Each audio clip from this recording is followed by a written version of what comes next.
What's going on, everybody? It's Josh, aka the Muslim Muscle, and Your boy, cousin Creamy, coming at you.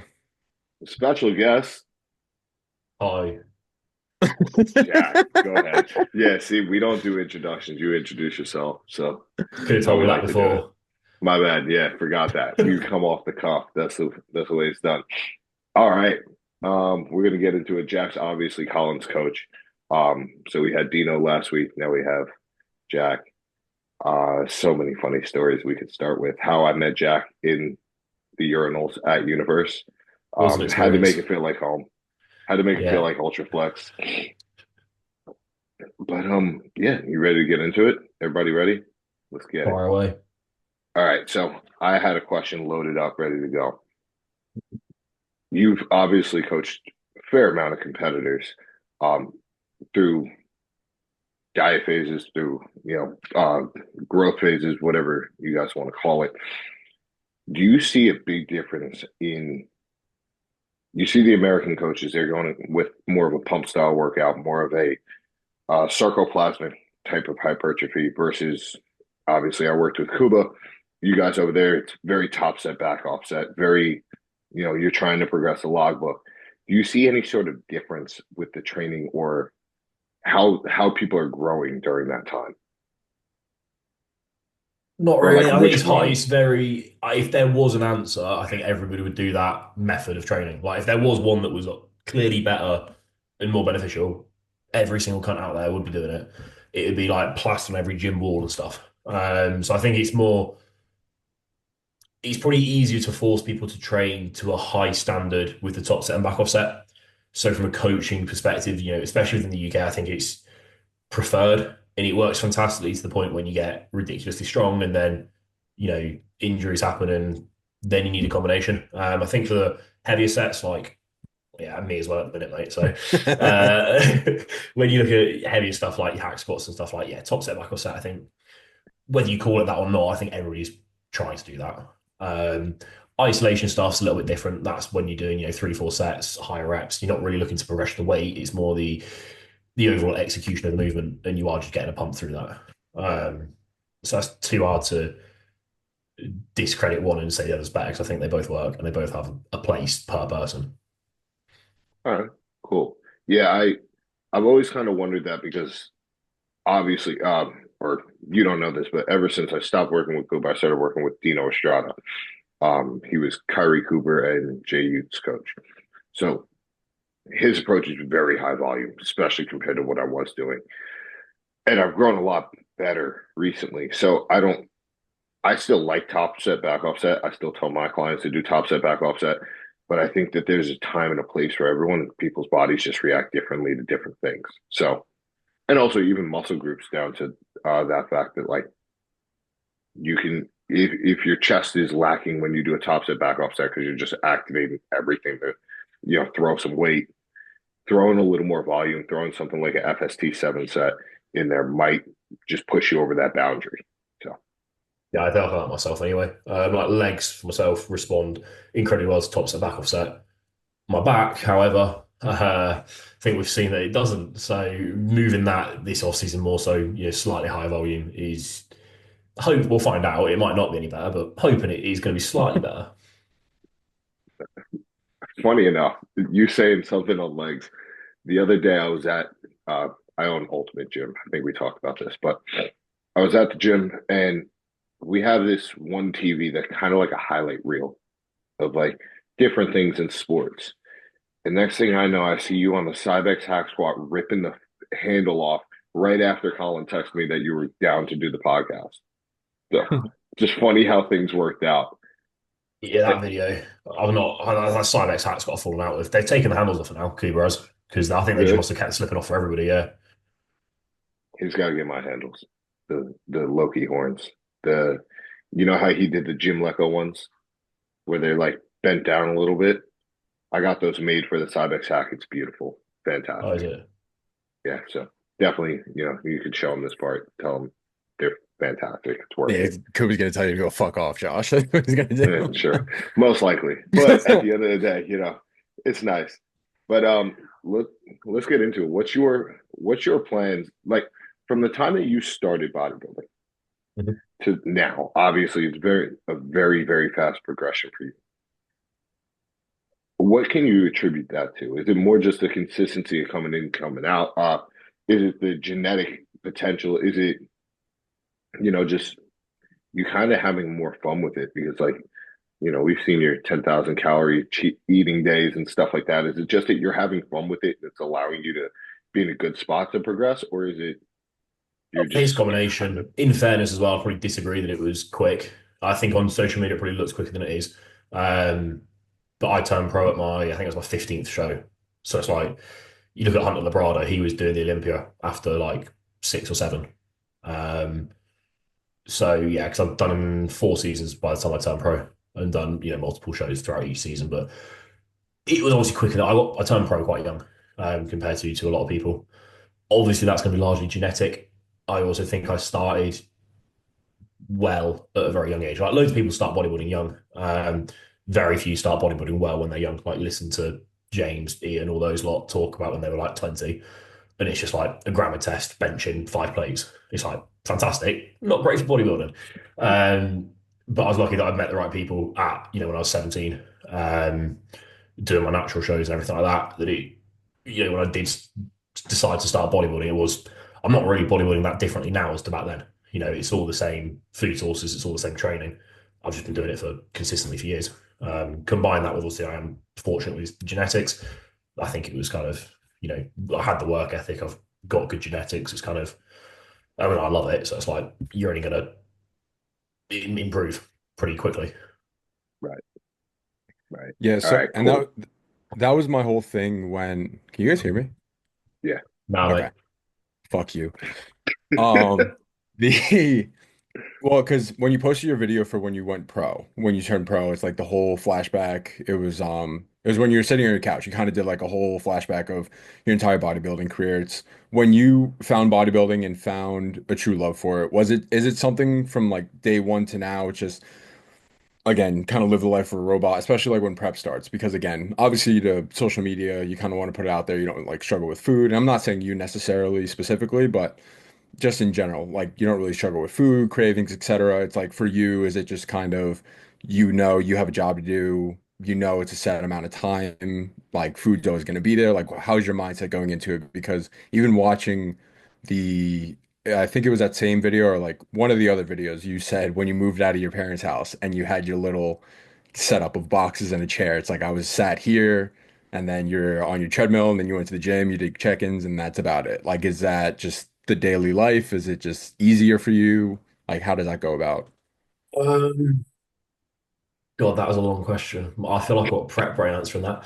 Um, I think I don't know. I think it's learned over the years. I think you become more and more numb to it in the sense of it becomes more normal and probably easier. Like I'm not at all like before. I put reels out on this before. Like people see prep as like this big scary pedestal, and it's like right, prep starts, and it's like their life becomes totally different because they're now in prep.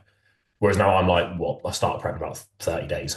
Um, I'm still going to get up at the same time, do the same thing, eat the same 5 meals, and go and train at the same time, the same session.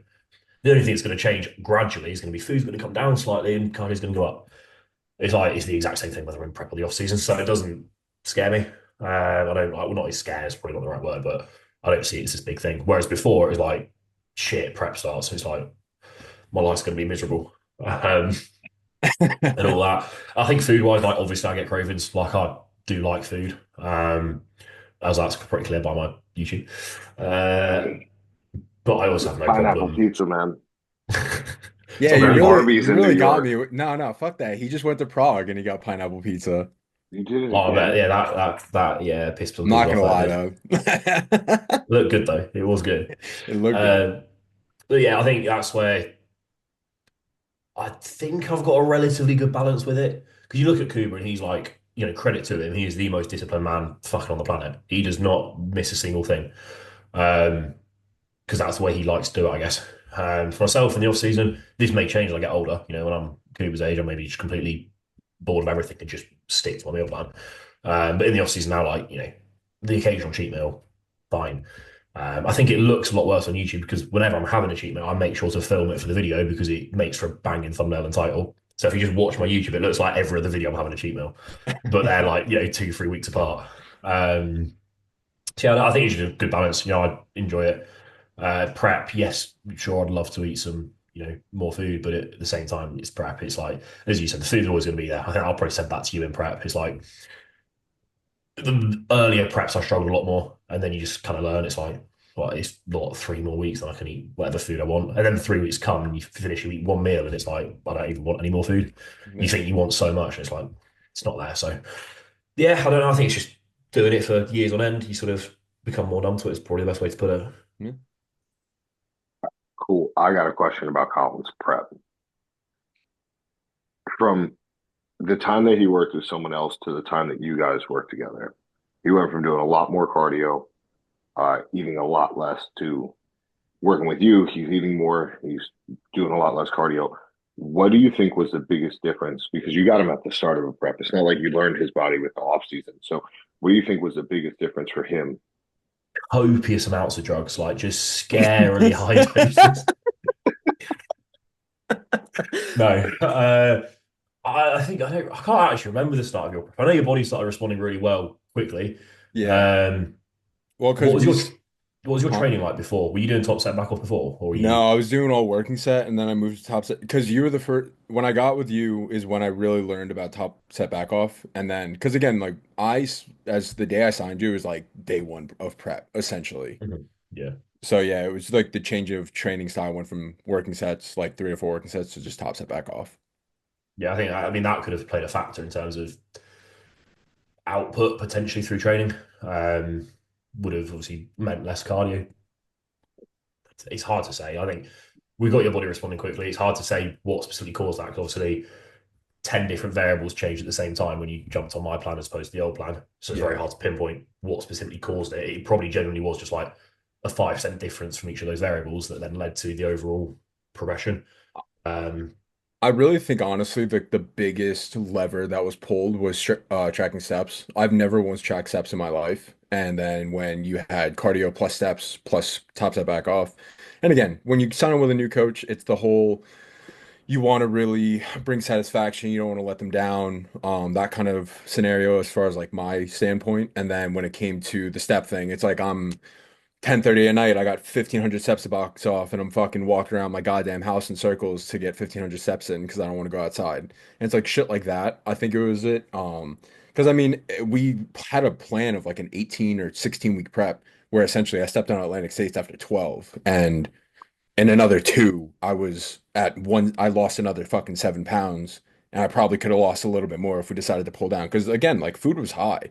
I mean, it was the most food I've ever had on a prep, and I wasn't miserable. It was just like I think a lot of it had to do with just the excess movement and really just being a lot more like methodical when it came to tracking steps because cardio is cardio. You can always get cardio boxed off. But when it came to actually tracking steps daily every single day, I think that might have been like the biggest lever for myself.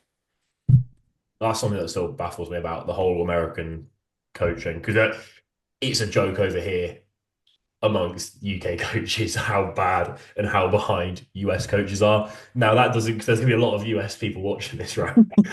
That does not apply to everybody. That is a very we'll say incorrect generalization. And I think it is catching up a little bit more now, but there certainly was a time earlier where the US scene was still in that early 2000s coaching standards. Um, Whereas it's certainly changing a bit now, but like even when you listen to Fuad and those guys on their podcast, it's like you get Wesley that comes on and starts telling Fuad about just tracking general expenditure, and Fuad still doesn't like listen. Like he listens, but he doesn't understand. I don't think people do understand. Yeah. But when you are like a 200-pound bloke walking around, he's tough, and he's Yeah. going to burn decently high calories. And if one day you're doing 15,000, the next day you're doing five, and you're not tracking it, and then you're going to be questioning like why the weight loss isn't as linear and it's just completely random. It's like there's your factor. So yeah, I just think it's one of those things, isn't it? Definitely one of the biggest rocks is people just tracking steps for the first time, or it even a heart rate in the cardio. I think just tracking the little stuff like that just gives it a better picture at the end of the day. So, as for you, have you announced your next show? Bro, you're Yeah, way behind on that one. yeah, I am. Well, I didn't know if Yeah. he posted it yet. To I've be known fair, for a while. Detroit, baby. Yeah, because of me. yeah, I've put it in Yeah, like I think I put it in one YouTube video. Yeah. But yeah, I'm doing Detroit, uh, which is late March. yeah. Yeah, so What's your that there you go. Do you have expectations for that? Where do you? I, I'm gonna put it this way. I don't like to lose. I don't even let it sink into my head. So it's like for you, No where are your self-deprecating expectations? 17th place here, Jack Yeah, Eagle. Well, I yeah. was going to say, like, 15 if we're people. looking, let's say there's like 12 people in this show, I reckon if I pull off a top 15, I'll be pretty happy. You're such an That's asshole. that's that's sort of that's the goal. If we don't achieve that, I'll be concerned. But no, like in all seriousness, I don't know. I think a first call out realistically at that show is kind of the expectation, or the not even the expectation. That's kind of what I want to get. And I think to a lot of people that'll be like, that's you're underselling it a bit. That's a bit of a shit like that's a bit of a shit goal. You should be aiming higher than that. And I get that, but I think people see my Instagram, not me in person. I'm always going to sit here and say that I think I look better on Instagram versus real life. Everybody else will say otherwise and stuff, but like that's the body dysmorphia, isn't it? It's like everybody looks great stood by themselves, is what I'm trying to say. And I think I know some of the people doing this show. I think Michael DeBull's announced it. Yep. He was obviously sixth at the Olympia, so I'm not going to sit here and say, "Yep, I'm going to smoke everybody," uh, because let's be realistic here. But that's the reason I've chose that show first. Is primarily to stand next to these sorts of people. Um, because there's the season following from that. I've not said anything about this yet, but I don't know if I can. I don't know if I want to get in trouble saying this, but Then don't say it. no, I No, don't know fuck if it's that. even Run been. it. I don't even know if it's been announced yet. But FIBO, if that is Ah, has a classic show attached. The only reason I know there apparently is going to be a classic show attached to it is because when I was in Prague, the bloke sat next to Emily and I was obviously like he was speaking to me because he knew who I was and he was asking like my plans. I was like, oh, Detroit, and then he was like, you're not doing FIBO 2 weeks after, and I was like, originally I was going to, but I don't think they're doing classic, and he just went, no, I found out, so there they are. So I don't know his name, don't know where he found it out from. But if that bloke's telling the truth, then I'll do FIBO as well. So that's pretty loose. I'll be at FIBO anyway, obviously for ESN and sponsored stuff. So it's like if I'm there and there's a show, I might as well compete. So that's 2 weeks after Detroit, and then I think I don't really know the plan after that. That'll kind of be dictated by how good or how shit I look. come to But if fucking I North Carolina. I'm not flying back to America, mate. Fuck that. That's too long. There was last because I don't know the schedule. It's not out yet. So when it's out, I'll be able to tell you like Yeah. hard and fast what it is. Detroit's been announced, and FIBO, the bloke next to me in Prague, told me so. Very reliable source. Last year, in between the dates, there was Detroit. The week after was Charlotte Cup, Charlotte Pro Cup. That's what Yeah, I'm Yeah. talking about. if that is a week after, then there's obviously the chance that I will because I'll be over in America anyway. I'll just stay there and then fly direct to Germany from there. Um, Damn, you're gonna be stuck with me for 2 weeks if that's the case. Damn, I'm sorry for you. right, second thoughts. No, I won't do that. We'll go straight back to Germany. No, I don't know. We'll see. And then there'll probably be some other smaller shows in Europe because I want to do. Like if I'm coming, if let's say I come like fourth in Detroit and then like top three in FIBO, I'll probably carry on and try and hit a smaller show. But I just don't know is the answer. We'll just wait and see. But Detroit, they could be like Michael DeBull, Rough Diesel. Wesley might carry on because he's doing the Arnold. Um, so it could be a very stacked show, which will be is kind of the reason I'm doing it. Like that. Challenge yourself. Yeah, it's Oh fine yeah. though. So I've got Colin in the crowd. So like when I come on and it's like, last place, Jackie was. I'm doing my routine. Everybody's like walked out to get drinks and shit. Colin will be there like clapping. So I'll be there too. We're gonna be oh, we'll Sam, be cheering for you. Don't worry. happy days. Yeah, you just cheer me on that Yeah. last call out when it's just me alone in the last call out. Such a dickhead. All right. So something we've never talked about on the podcast ever because I don't think we've had many people who are sponsored by anyone. Obviously Dino and Kyrie were both sponsored, but like we didn't talk about it. When was your first sponsorship? How'd it go? I'm not gonna ask you how much you made, but like what were the perks of it? Let's put it that way. Uh, I think initially it was with Fullball. He was literally the only company I was with before ESN, so I've only been with two supplement companies. I was with Fullball from 2021, so I did the Arnold UK in 2021 in like junior men's physique. Men's bikini. Yeah, but I won it, so that was cool. So I won that, and then it was off the back of that season. I think I started working with football. I think initially it had like 3 or 4 thousand followers at the time. It was probably I think I just got 20% off subs and then a code to use. I don't think I got any commission or anything from the code, so it was that. But the guy that runs football, I'm still really good friends with him now. He's really nice, and um, he'd always just help you out anyway. So although like, I got a discount to buy subs, he'd then occasionally if they got a new pre-workout they came in, they'd just send me like a free tub of stuff here and there. And that was kind of it for a while. And then as I started basically generating them more sales, I'd then end up getting like a 200 quid allowance for supplements, What's a quid? a pound, like whatever the conversion is. Like a dollar? It's basically a Yeah, dollar, yeah. yeah. All right, cool. Sorry. I've Um, always wondered that. I just saw the Jesus opportunity. Christ. yeah, so it was that, and then it just kind of just grows from there. But initially, it wasn't a very lucrative deal, but it's all just business. Because like, even now, I was having this conversation with someone in the gym the other day. I feel so it's like imposter syndrome now because I'm working just as hard as I was before. I'm making a lot more money than I was when I was like 18, 19, but my life is arguably so much cheaper now because I don't have to buy subs, I don't have to buy Yeah. clothes. It's like it's a blessing, but it feels weird that now I've finally got, excess money that I can spend on those things and I don't need to. It feels so backwards. But obviously it's purely business related. Like they're not giving me any handouts. It's like if I don't make them money, I don't get anything in return. So yeah, it's weird. But yeah, that was the first one. And then I was with them for many years and that it progressed. First actual paid one, I think probably be hard body. Obviously, can't go into details of how much I'm paid. Yeah, Um, no. but that was hard body after I turned pro. Um, and then it was VQ early this year, and then ESN sort of mid this year.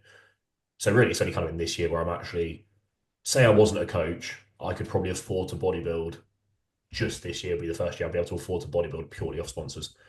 Um, so before that, it was still very much coaching was the income. Coaching still my largest income. Sponsors are now significantly closer, which is great. But yeah, it is. It's not.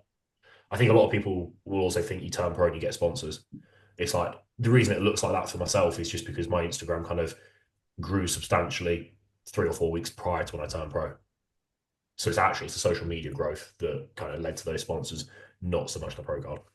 Yeah, I was gonna say, because even leading up to your pro card run, like what were your followers looking at? Because even when I came across your page, I think you're at like 70 something thousand. Yeah, And so then that was late. yeah, So I turned pro in September 2023. yep. I think the very start of August 2023, I had 20,000 followers. Um, and prior to that, it's very slow. I had like 0 to 20 took since I started Instagram, obviously. Um, it was pretty progressive. I think after my second prep, I ended up like 12. After the third prep, I ended at like 18. And then the off season before the pro card, it was 18 to 20, sat at 20. Because I literally did a 20K giveaway the start of August, a month before turning pro. But then in August, I posted like those kitchen reels in the mirror that like I've reposted 100 times since. Um, and those are the ones that blew up, and then the following came from there. So I can go on my Instagram now, and if I click on like the view analytics for those posts, it's like that one post got me 25,000 followers, and I post another one the week after that's like 40,000 followers. So it's like my whole Instagram following is basically just built off 3, 4 posts. So I'm a fraud. Uh, but yeah, that was literally the weeks prior to turning pro. I think when I won the regional, the same day I won the regional, 2 weeks prior to the pro card, I hit 50K that day. When I turned pro, I think it was around about 70K. Um, I, I and it's remember kind of watching your page explode because I followed you a little bit before that pro card season. During the off season is when I started following you, and I remember just watching your followers just take off throughout that yeah, year. it was pretty substantial. Literally a few weeks leading into the pro card show, and then since it's been pretty. consistent, I think, which is good to be fair. The fact I've managed to maintain it throughout the off season, it's not just like bombed straight down.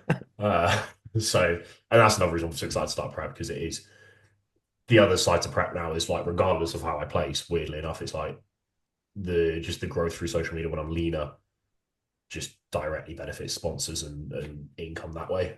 Um, yeah, so it's weird once you see all these American influencers that are like bodybuilders. They could be very good bodybuilders, but they kind of fall out of love with it because they want to stay leaner year round. Because if I'd stay peeled year round, I would make 3 times the money I'm making now. And that a lot of them have fallen into that trap and they do that, but that doesn't last forever. And then they sort of drop off and they've not made the progress with bodybuilding they should have done, and now they're older, they're not looking as good. It's everything just goes from there. So I think it's very much stick to what got you it, continue to do that. It's kind of the way I look at it. Would you attribute some of that to the fact that you've done so well with coaching that you don't have to stay field year round? Like maybe those guys aren't making much money Yeah, off of other things. I think that's a fair way to put it. Yeah, I think obviously, but to be fair, some of these if they've got, I don't actually have that big of a following in the grand scheme of things. But the money in sponsors nowadays is pretty lucrative. So God knows, but I can only imagine how much these people are making from that.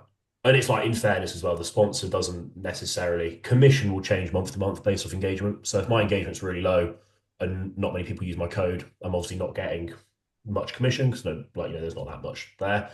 Whereas if you're on a salary plus commission, which all of these guys will be, they'll get that salary regardless of performance that month. So at the same time, they probably could push it harder. I think they just want to grow the social media more and then stay leaner, which fair enough. They probably do that and it probably makes them shitloads of money. But for myself, who loves bodybuilding, I'd rather be a better bodybuilder than a better Instagrammer. Definitely fair. I got a two-part question. You kind of Or talked about it.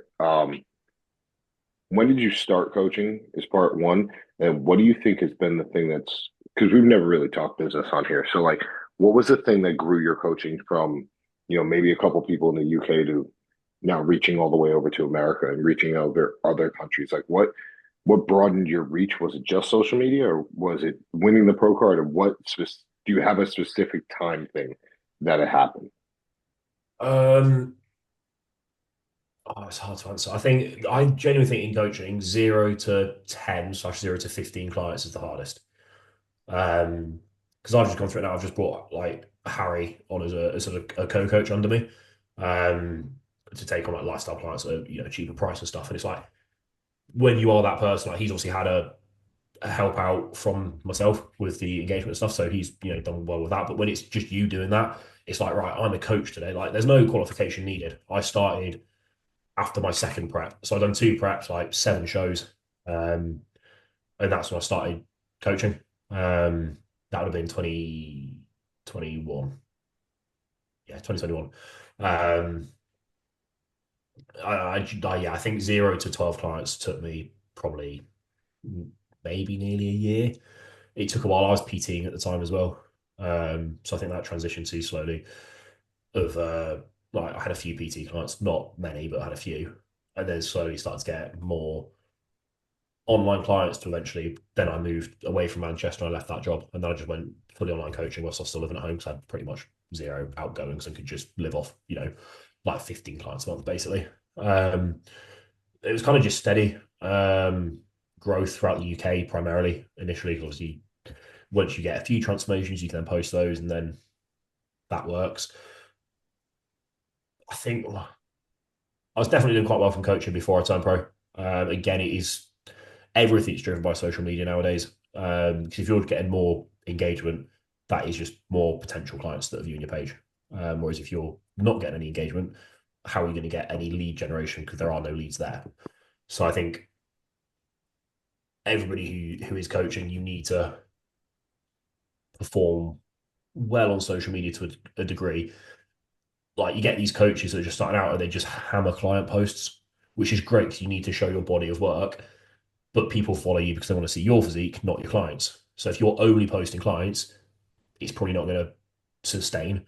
So you need a mixture of posting a client, but then also, the next two posts maybe be a physique update for yourself that's going to get some new eyes there. Maybe post your training, talk about your training, explain what you're doing your training, because that shows your education in terms of understanding that, and people read that and think, all right, he knows what he's doing, blah, blah, blah.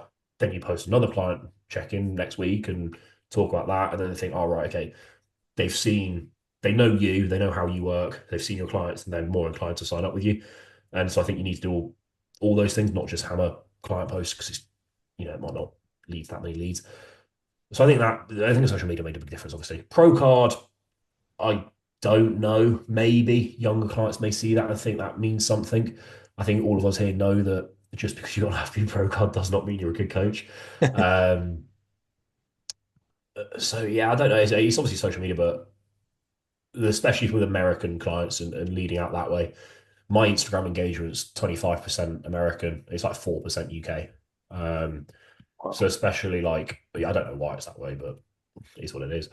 Um, Nowadays, I'm definitely getting a lot more, say like 10 inquiries come through. Probably four of those are America, three maybe UK, and then the rest are like dotted all over Europe and Australia and that sort of stuff. And that's obviously just driven off the back of social media in terms of who sees your profile and then how many leads you've got in America versus how many leads I've got in the UK. Yeah, I don't know if I've missed the question there. I've answered it. I've spoken for too long. No, you're good. Because you said 21 is when you started coaching, right? Yeah.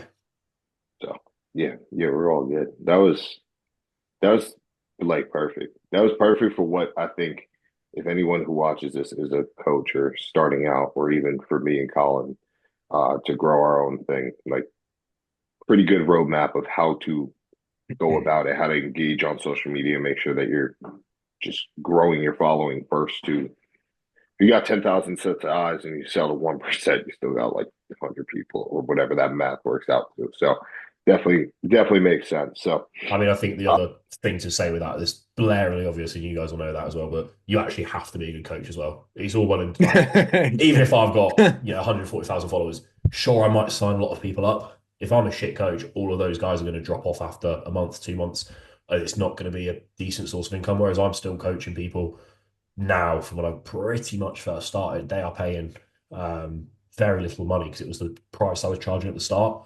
But because they've stayed with me, I'm not going to like up price for clients before. So they're still, they've been with me for 3 years, or whatever, from back then. Whereas if you're a shit coach and you're just going to cycle through clients relentlessly, you're never actually going to build a steady, solid client base. And obviously, if you've got no good transformations to post and display to people, people are going to recognize that your body of work's probably not amazing, and then they're not going to sign up with you. So I think everything matters to a degree. cool. Colin, you have a question? Because I got one that's probably going to take up the rest of the time. So, Fucking run it. Why not? Go for it. all I can right. always talk to Jack. Before that, like, comment, share, subscribe, all that fun YouTube stuff. Uh, Follow Jack's page. We're going to obviously tag it in the description. Follow everybody else. Yeah, all that fun stuff. What's your why? Why do you do what you do? What's the thing that drives you to be a bodybuilder? What's the thing that drives you to train the way you do? If you're comfortable with sharing that, That obviously. is a hell of a question, isn't it? Banger.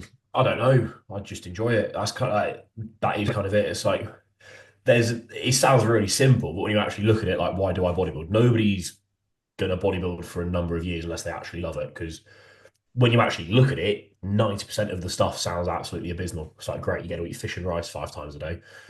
You've got to possibly impact your health, and you've got to go and beat up your body every day. It's like who likes that? But I guess there's quite a few people that do. As for why I like it, I don't know. There's all like it's kind of the obsession with progress, and also uh, just the regiment and that sort of stuff. It just gives you like purpose, doesn't it? I guess is the and I enjoy that. Without like, if I said to both of you tomorrow, you can just go and eat whatever you want, you would not know what to eat. You'd probably end up still eating chicken and rice because that's like you just don't know. Yeah. That's genuinely, if you could have anything, that's what you would choose to have the most because you don't have to think about it. Whereas like you look at a normal person, they just go and make like a sandwich or something. I don't fucking know. So yeah, it's just weird and it's just what I enjoy. I guess that's why. And then I'm lucky that I can make a living from doing that. The social media I don't enjoy as much. But obviously, that's literally part of being able to bodybuild and make a living from bodybuilding. You have to do social media, whether it's for coaching lead generations or whether it's for sponsors, whatever. Um, you have to do that. That's why you've got to treat it as a job before it becomes one almost, which I think a lot of people forget because a lot of people want to do bodybuilding because they want a social media, and it's like you're doing it the wrong way around almost. So yeah, just fucking love it, mate. That's my why.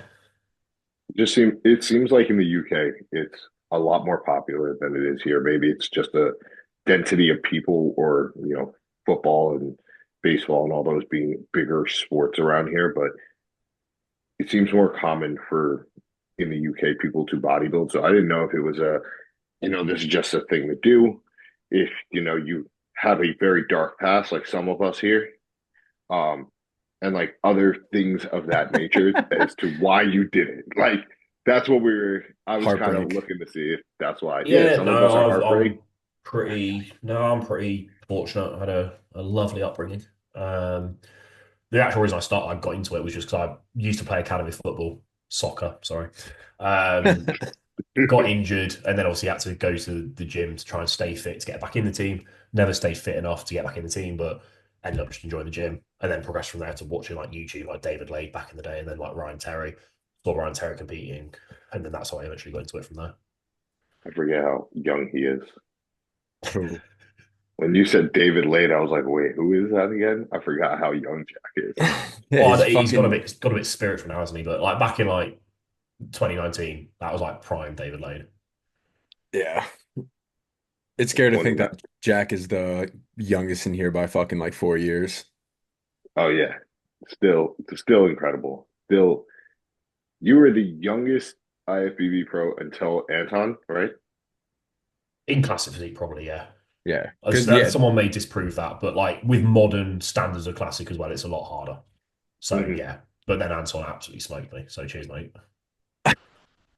His why? best Wait, friend is at when the did gym. he turn at 20? 19. Yeah, he's like 18 or 19. Oh, fuck me.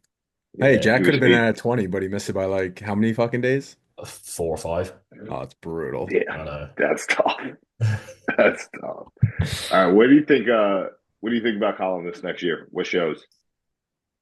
I know the answer, but I'm still Fucking having you post it like here. Grandmasters fucking retirement home classic. We might scrape a top three at that. Nah, I don't know. I think I do know. Wait, do I know? Have It's we even universe. spoke about We're it? doing we did universe, but then there's a show 2 weeks prior to that we'll probably end up looking to do. But that's really Okay. it. Cool. But we'll Awesome. see. But All right, we're back. So technical difficulties. What just happened? My phone just exploded. Okay, there we all go. right. Cool. Um, Yeah, yeah, we'll so call it. Go what ahead. we You were go gonna ahead. say is so we have Universe, and I'm hopeful that Jack is gonna come back, not for the show, but just for the Levain Bakery cookies, obviously. And then from there, there's a show in Chattanooga, Tennessee, which I know for a fact he will not be out. And we will be doing what we did in Shelby last year and having him stay up till, 1 o'clock in the morning to wait for a FaceTime call from me to send him off to bed with a nice little W. Let's hope so. Yeah. I don't even know when the universe is. It's like what, July? Yeah, July July 4th 5th. weekend. Sweet. Yeah.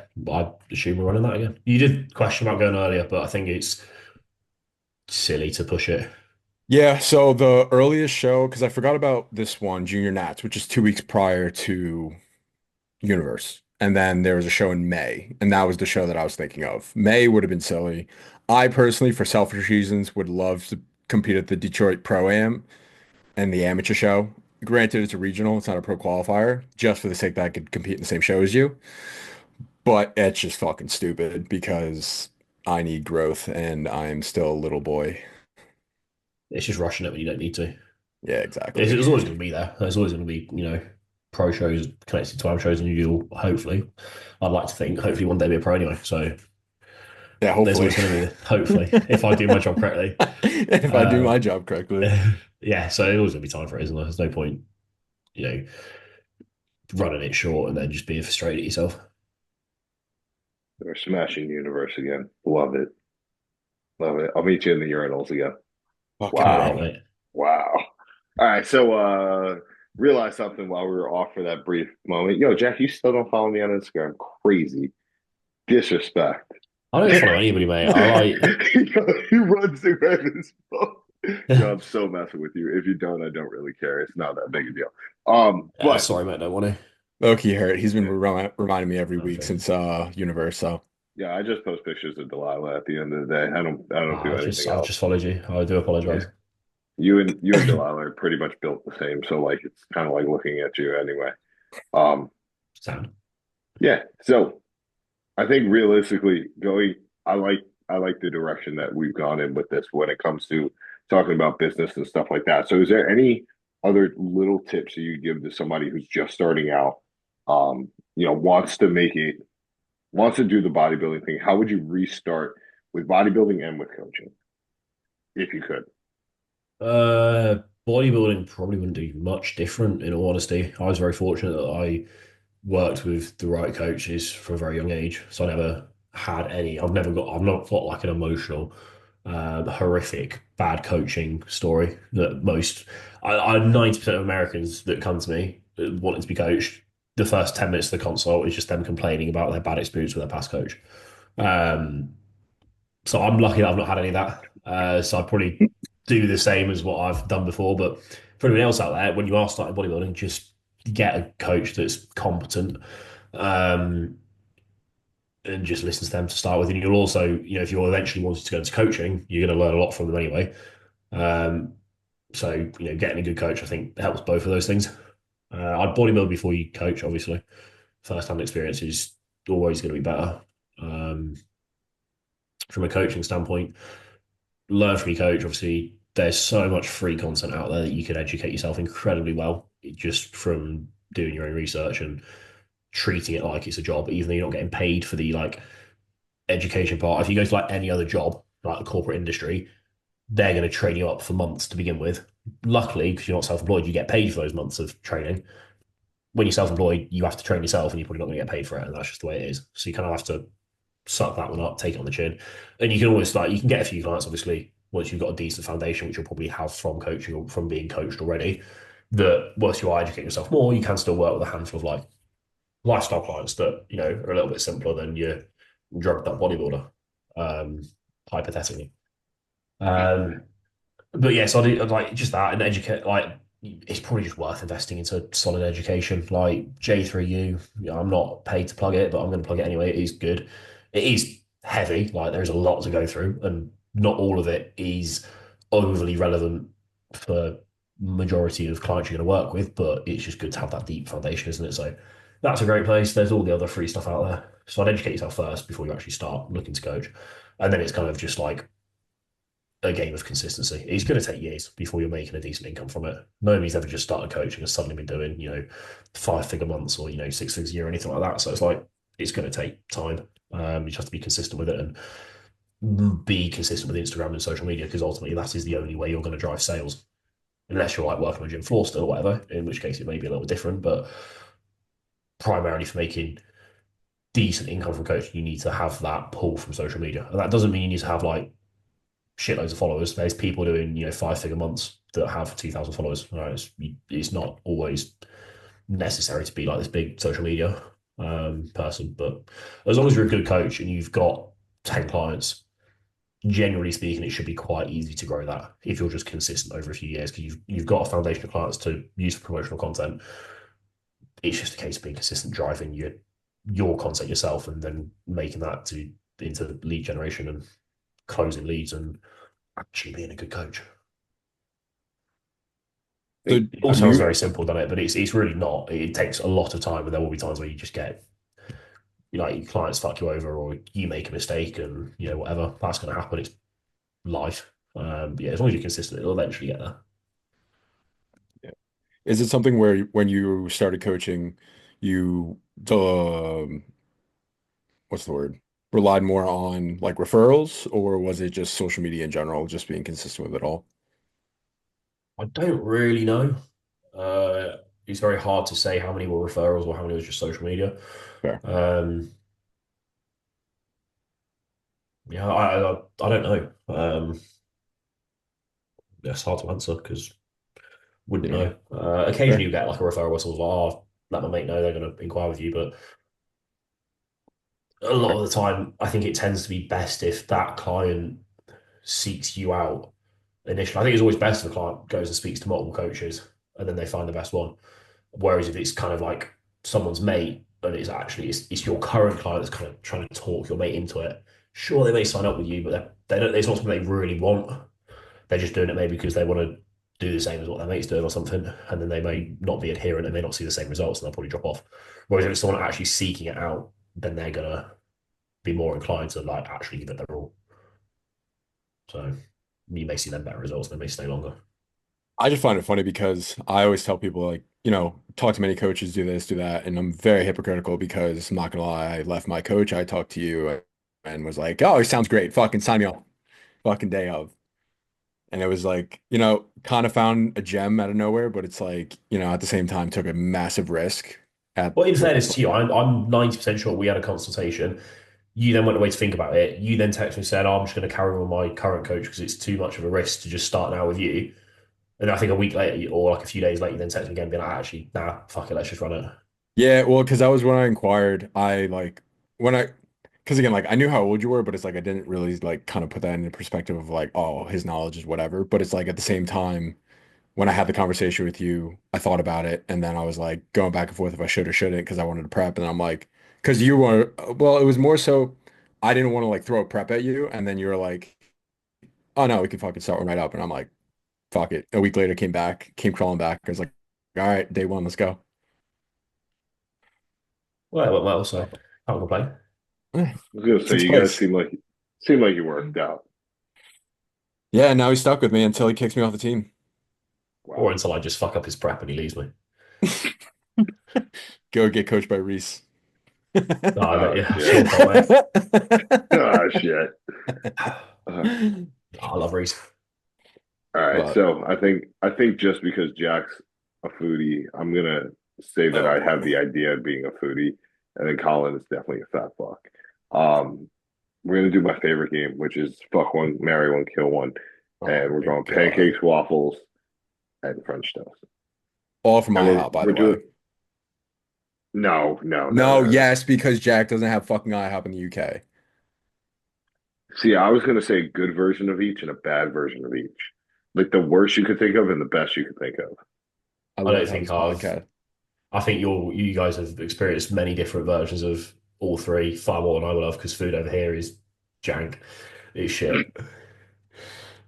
So the best pancakes I've had are IHOP. I don't know if that's good by your standards or shit by your standards. Middle of the road. Yeah, so they're like elite best, the best ever. You have to next time you come out, you're coming to Long Island. We're changing that. It's Well, that's why we can't do it. when you were questioning why I went to IHOP, it was because, Mr. Eagles had to fucking get his IHOP fix in. I was so disappointed. So disappointed. I remember messaging Colin that morning and telling him like, "Oh, what are you guys doing for post show?" And he said IHOP. And I was like, "What?" It's like I live on Long Island. We have bagel places, we have pizza places. We're not doing that again, Jack. We're just In not. fairness, I'd already eaten like bagels and like pizza and all that the whole like Yeah. few days leading up to when I was in New Jersey. So I was Arby's, kind of, all the good stuff. oh, that Yeah, what was the was Arby's thing? awful. It was awful. Why did The you thing do with that? that, The Bears, I don't know how much it translated in the video, right?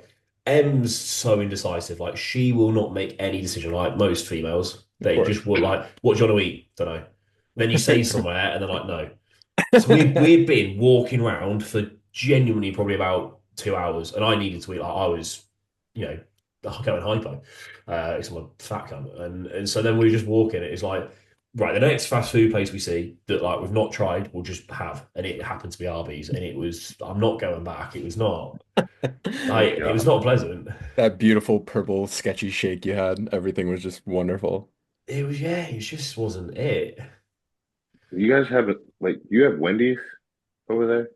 Yeah, only like recently, and it's obviously not going to be the same because we have much stricter food laws. I think so. Oh yeah, that's why our shit Yeah, tastes so good. Why everyone's so goddamn Yeah. fat over here. I was gonna say we're trying to poison ourselves on this side, so Yeah, so I think we do have Wendy's, but it's probably not remotely similar to what yours Wendy's is. Interesting. Yeah, next time though, we're going to like real food places, like not or Yeah, and we'll not. make sure we get you a hotel room that's an actual view of Central Park and not just the trees. Mate, don't get me started on that. I know you're so, hey, you're I so was hurting about played. that. No, I almost respect. It's that bad that I respect them for it. I'm like fair play. They got more money out of me for a Central Park view. Me to look at some trees off like the second floor or whatever it was. They they They did me dirty, they did tell you you were going to be able to see Central Park. and I could. It's just I what of swear. Central Park you could see. Yeah, They didn't. but it's like what like a 70 floor building, whatever it is. I was for anyone who's wondering, I stayed at Park Lane on Central Park, which is like a quite a nice hotel. And you obviously it's it's got views of like the city or whatever. Not really, but you can look into the city or you can look over Central Park. To get a room looking over Central Park, it's more money. So I thought, you know what, New York, go for a trip. I'll pay the extra and get that lovely view. And then we get the room key, and it's like 607 or something. I think it was on the sixth floor, which isn't very tall. And so we're going up in the lift, and we're thinking, oh, we fucked it here. Go in the room, and it's all you can see is just trees. Like you cannot see anything. And it's like if you were literally probably one floor up, you'd have been able to see over the trees and get the view. And it's like there could have been, probably 40 other floors we could have been given that would have had the view, but we just got stuck with that one. So yeah, it was a lot of money for not well. Technically, I did get what I was promised, but it wasn't what I was expecting. Just get fucked. Pretty much, yeah. Josh, anything else? Yeah, I got one good one. Oh boy, let's hear it. All right, so to a degree, you kind of picked up your life at I'm gonna guess the age of 21 and moved from where were you, Manchester? Yeah, so I moved from Manchester to a place called Lincoln, which is like more eastern. It's still only probably about 2 hours, 2.5 hours away. So by your standards, that's very close still. By UK standards, that's like the other side of the country. So But that was yeah, that was to Rotherham. no, so I moved from Manchester to Lincoln because my parents moved. So I grew up down south. They then moved up north to Manchester when I was 16. I think we were there for 3-ish years. And then my dad retired and they wanted to sell that house and move again. So they then moved to Lincoln. So I obviously was still living at home. So I went with them, was in Lincoln, living at home for about 11 months. And in Lincoln, there was like no gyms that were decent. So I was driving to Rotherham, which is an hour and 20-minute drive just to train. So I drive an hour and 20 minutes, train, drive an hour and 20 home. And I did that for the whole off season. Because by this point I was just a full-time coaching. So like I had that time in the day. Um, Started prep, got to about, I think it was about 8 weeks out in prep, and I was like, I'm not gonna be able to sustain this. So then I started looking to move to just rent in Rotherham, just so I don't have to drive. And obviously that process takes a while. It took me like I think I actually moved into the place in Rotherham about 4 weeks out. Um, and then was obviously in Rotherham since. I've just moved whilst being in Rotherham, but I still live in Rotherham now. So yeah, How, how moved out much at do you 20. think? How much do you think that move um, just enhanced your progression of you now not having the safety net of your parents, turning around, being on your own, and moving to quite literally go make your career closer to where you train at? It obviously, I think it probably. I don't know if it does light a fire or not because it's like, yeah, the safety net's gone, so it kind of scares you a little bit more. But I kind of don't. I'm not working as hard as I am out of fear as much. It's more so like just wanting to be more successful, and I guess that's quite a positive mindset to have. But also, credit to my parents and my upbringing that I'm very fortunate that I've not ever had to. They've always been there to help when needed. They've certainly taught me like very good ethics and like work ethic in general, um, to the point where like I've funded everything more or less myself, through work, through coaching and stuff. But at the same time, they've always been there to sort of help and shit. So I'm quite fortunate in that sense. Moving out was great because it kind of gives you that. I wouldn't even necessarily say freedom because I kind of do whatever. It's like when you learn to drive, I guess, is when you get freedom. I think that was probably the best thing. But yeah, it obviously adds an element to it. But at the same time, by that point, I was already doing, well from coaching that it wasn't as stressful ish. I think that there was a moment when I got back from Spain after turning pro where that was probably like the least amount of money I had because I moved out in August. And obviously it was my first time moving out. So I had to, it was really fucking expensive because I needed like a sofa, TV, fucking like fridge and all that shit that just costs a lot of money. So that plus the move, because for that first property, I paid 12 months rent up front. So I just sent like a massive lump sum for that house. Probably a bit of a prep thing to do. But I Oh, was just, 1000%. yeah, I was fed up because I was obviously 20. I was self employed and I had no history of renting. And it's like I was going to, and it was a four-bed house I was trying to rent. So I was just like, to get them to actually listen to me, I'll just say, look, because they're obviously everybody's just worried that I'm not going to make payments because I'm so young and I'm self-employed. Whereas I thought if I give you the money up front, obviously I'm not going to miss a payment if you've got it. And then it was like, yeah, sound. So I did that. So I spent a lot of money there, and then that Spain trip for turning pro cost me about 5 grand overall. I could have definitely done it cheaper, but I think I spent 2-ish grand on the videographer because I had to fly Sam out, pay for all his shit there, and then also pay the editing fee when he was home and stuff. But that was like worth it because that video's sick, and that's something I've got like forever now. So yeah, that was about 2 grand, and then obviously just general hotel entry, tan, and then tan for the pro show again, all the photos, buying my pro membership um, was like 300 or 400 quid, I think, and all that sort of stuff. It was like that trip itself was 5 grand. The month before, I've spent a serious chunk on 12 months rent and deposit and all that shit, and plus all the new stuff for the house. Then I got back from Spain, I was like, shit, I've not got a lot of money, but at the same time, I was probably living off the high of just turning pro, and it's like you just kind of earn it back, don't you? I don't Yeah, know. gotta spend Yeah, money to make money. that's it. Yeah, I think that's something I've always been pretty decent at because even YouTube now, like I'm very fortunate now that with YouTube, a lot of it's sorted by ESN. They've kind of taken over, um, which is great. Before that, I was paying videographers. Yeah, I was filming a bit and editing myself and posting some, but I was always paying for videographers. And YouTube, even now, I probably am. I'm not breaking even off it. Like I'm still putting money into YouTube just for the sake of eventually that's going to become something. Um, but I've just been burying money into YouTube for God knows how. I've probably spent 10K on videos, editors, all that sort of stuff for pretty much nothing back. Um, but eventually, hopefully, one day it will. But even it's the same with coaching, education. I've put money into um, getting a decent laptop. Early days that was the big purchase. It was expensive, and everything. Like you have to spend money to make money within reason. Be sensible, but yeah. All right. Not I bad. think we could wrap it there. That was pretty much you answered a lot of my questions, Jack. Thank you very much. It's all right, Appreciate mate. it. Yeah, well, this is again another episode of the Next Up Podcast. Jack, thank you very much for coming on. I appreciate it. It's all right. Thanks for having me on. I'll come back But on after I've come 16th in Detroit out of 12 people. can't wait to have the fucking Skeletor back on. But as always, we will catch you guys next week. Jack, again, thank you. We will put I all of appreciate his Yeah, it. thank links and you. descriptions in the bio, and we will see you guys next week. We can't get ESN though, so let's just No, Yeah, for yeah, you now. gotta fucking talk to your reps over there. All right, they they're sponsored the doing. fucking Olympia. Oh yeah, right. This is weird because I've spoken to them. They are going to move to America eventually, but they're trying to do Europe first.